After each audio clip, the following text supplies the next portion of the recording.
Namaskaram. My name is Nithya Narasimhan. I'm a Bharatanatyam dancer, choreographer, teacher, and practitioner based out of California and the Bay Area.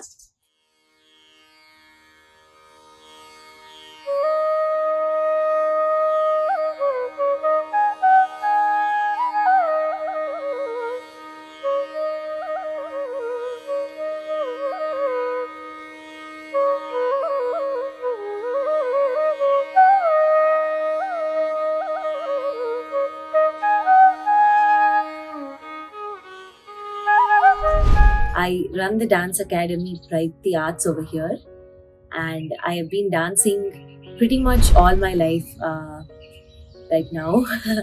I was initiated into this art form at the age of 4.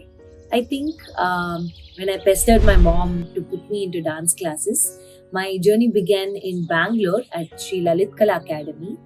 From then, I moved to Chennai where I learned this art form under the guidance of Guru Subrahmanyam, which is where I also did my Arangetram. My Arangetram was a fun story in the sense that it was not a very formal Arangetram with the way that we know or see Arangetrams today, in the sense of its grandeur, the chief guests, the whatnots, the dinners and everything.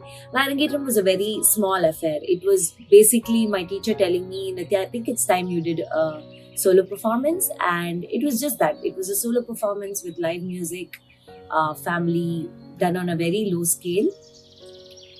But it was my first solo performance on a stage. So in that sense, I think it was a true Arangetram, my venture into this performance arena.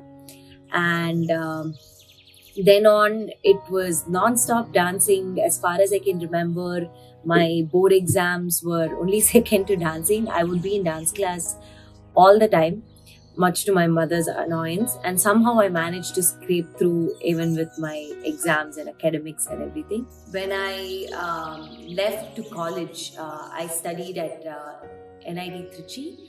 And when I left to college, I think both my mom and my dance teacher were kind of disappointed, because I remember there was a point in my 11th grade when my mom came and she asked me, she was like, do you want to be a dancer or do you want to be an engineer? And I was like, at that time I was really fascinated with science. I was like, I think I want to be an engineer. I will be a dancer later. Maybe I was just not ready to be a dancer at that point. Life had not given me enough lessons to know what being a dancer even was at that point.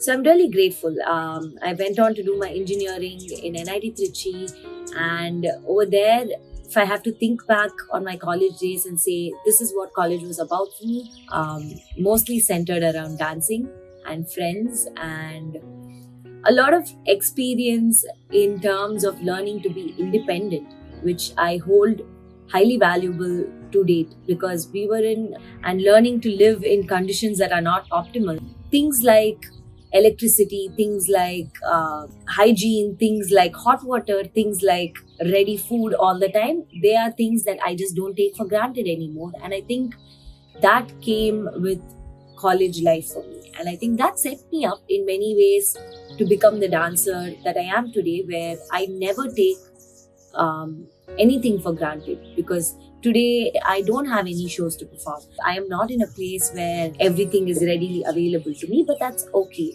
Anything and everything is manageable as long as you continue with honesty and integrity. So that's about my college life. From then, I passed out of college. I took up a job at Oracle. I wanted to continue being an engineer. Somehow, I think 1 year of work went in just enjoying the independence that came with being your own boss and being independent and living by yourself and having like actual income. Again, it's something that I'm really grateful for, because I always tell myself that you shouldn't just get entirely engulfed by what you do. There is a part of you that you put into your work. There is a part of you that you give your life and soul, especially when it's something that you feel like you're meant to do, like dancing, right? Like you feel like you're meant to do it and you want to give everything to it, but you cannot also forget life. and there are other things that you need to keep in mind, that you need to enjoy, that you need to honor, and you need to enjoy and cherish. So that's something that post college gave me while I was working at Oracle. I don't remember working that much, to be honest, but it was all these other things, experiences that came with it.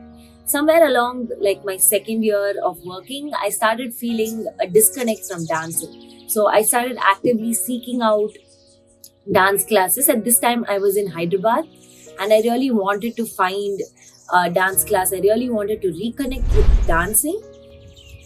Somewhere along that point, I realized that my younger me was like, hey, knock, knock. You remember you wanted to be a dancer? Maybe it's time you did something more towards that. And that's when I moved to Bangalore, and I did this post diploma program at Articulary Center for Movement and Arts. So at Articulary, I came to encounter many different ways of working with the body. And while that was really enjoyable, I realized in my course of this program that what I really, really, really miss about dancing is being in a Bharatanatyam class. Because I remember very vividly that Articulary had two studios, a small studio and a big studio. And here I was doing ballet class in the small studio, and I could hear a Jatiswaram being played in the big studio, and I could hear the tapping of feet, the talam, the music, and my heart was just in that big studio, and I was like, I need to get back to Bharatanatyam. And that's when I found my Guru, Rukmini Vijayakumar.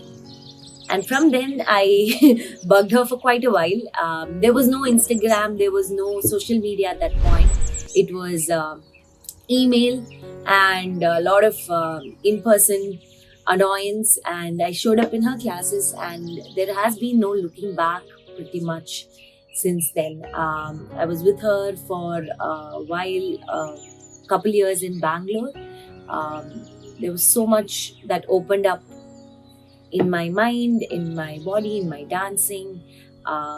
As far as me being a dancer went, I think that's when my dream became a reality. I also quit my job at some point before I went to Articulary, but I think the time I spent at Articulary was more like me preparing myself mentally and physically in order to come back to Bharatanatyam, and in order to find the rigor in my practice, to order to reconnect to Bharatanatyam in a way that I hadn't before.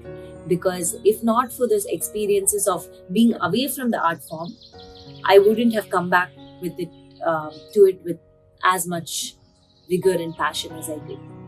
And yeah, that's about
at varied styles and exploring the art form.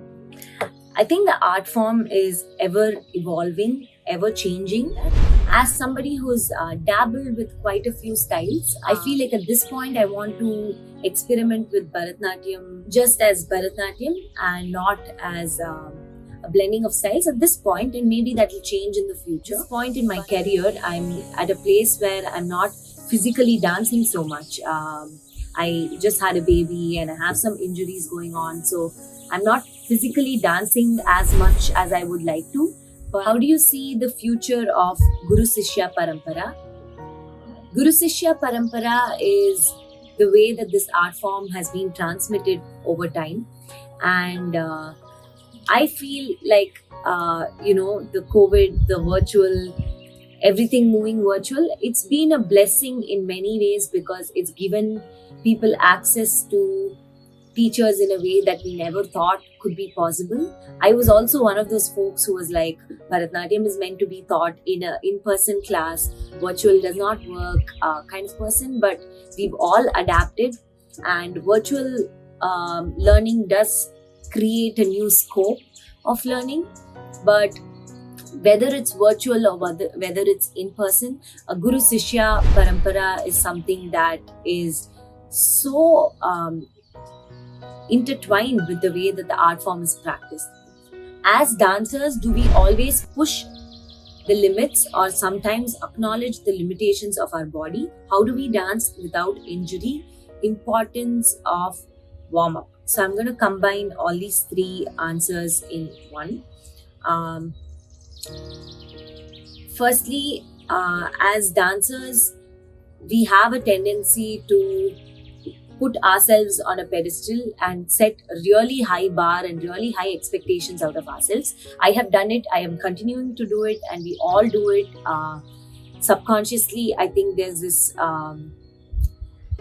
some mind voice that keeps telling us that even if you're in pain, you have to continue dancing, the show must go on, right? And this is a real problematic tendency that we dancers have, and we often push ourselves to a point where we get injured and then we end up not being able to dance for months after that. And it's a cycle, it keeps happening, and there is a practical side of everybody's mind that says, hey, I think you should shut down now, I think you should stop now. But then there's this other side that's like, no, you can keep going, you're a dancer, you must continue. So it's about learning to balance, I feel, in many ways. It's about working smartly with your body, and in that sense a warm-up becomes really important, because when you're young, and when I say young, even like until you're 25 years old, right, the body is very forgiving. But once you reach like around your late 20s or 30s and beyond, the body is not as forgiving. It doesn't bounce back that easily. It doesn't bounce back that ready. You can't just throw it into a jati and expect it to perform at 100%. So a warm-up becomes really important at that point. And a warm-up also prevents you from injuries to some extent. How do we build thala sense in students? What are some paths to further growth and prevent students from stagnating after Arangetram? And yeah, I'll answer those two together. Teaching is something that I've enjoyed right from the beginning. So even when I was in Bangalore, I used to teach some classes when my teacher was not around. And before that, I even taught like a movement class for kindergarten kids. And I really, really enjoy working with children. And after moving to the US, it's something that after a lot of contemplation actually and a lot of push from my teachers, I took up teaching and started my own dance school. And ever since I did, there has been no looking back, because it's something that I'm truly passionate about. It's something that really charges me up. Even on days that I feel like I just want to not do anything and I just want to stay in bed. And there have been many of those days like through pregnancy and now. But the moment I step into a class, it's like everything else tunes out for me, and it's just those students standing in front of me and me. So it's something that I'm really passionate about. As a teacher, there are two things that are really important to me. The first one is empathizing with my students and understanding where they are coming from, what they want with this art form, and what they want to give to this art form, and what they want to get from this art form. So that's one thing that's really important for me to understand as a teacher. And the second thing as a teacher for me is to acknowledge that I am a student too. I am a forever student of this art form, and there are things that I don't know, and I'm very happy to accept that, hey, I don't know what this is, and I can go back and ask my teachers and get back to you, or I can go back and try to read about it, understand it, and get back to you. So I think these two things from day one have been part of my teaching methodology or ideology of teaching. And in that sense, I have not done any arangetrams with my students so far. And if I do, how I would further them is just to firstly understand where they're coming from and what they want from this art form, right? Like I said, so if a student just wants to do their arrangetram and they want to move on, they do other things, I think as teachers you should be okay with that. There's no reason to push everybody to pursue the art form, but at the same time, if a student is willing to learn, if a student is willing to explore more, and a student is willing to wanting to learn more from this art form, as a teacher I think it's very important to tap into that love for dancing. And I think that's what I try to do more as a teacher. It's not so much like I need to correct every single thing that they do right now at this point in time, but how can I give them enough that they want to continue learning it and they don't feel discouraged, but at the same time they also feel like they're progressing in this art form. And most importantly, are they enjoying the classes? I think that's it's a very fine balance between making them progress but not discouraging them while having them enjoy the art form. So that's something that I consciously do as a teacher. And thank you, Team Lasya. Thank you for the Vrindrani award.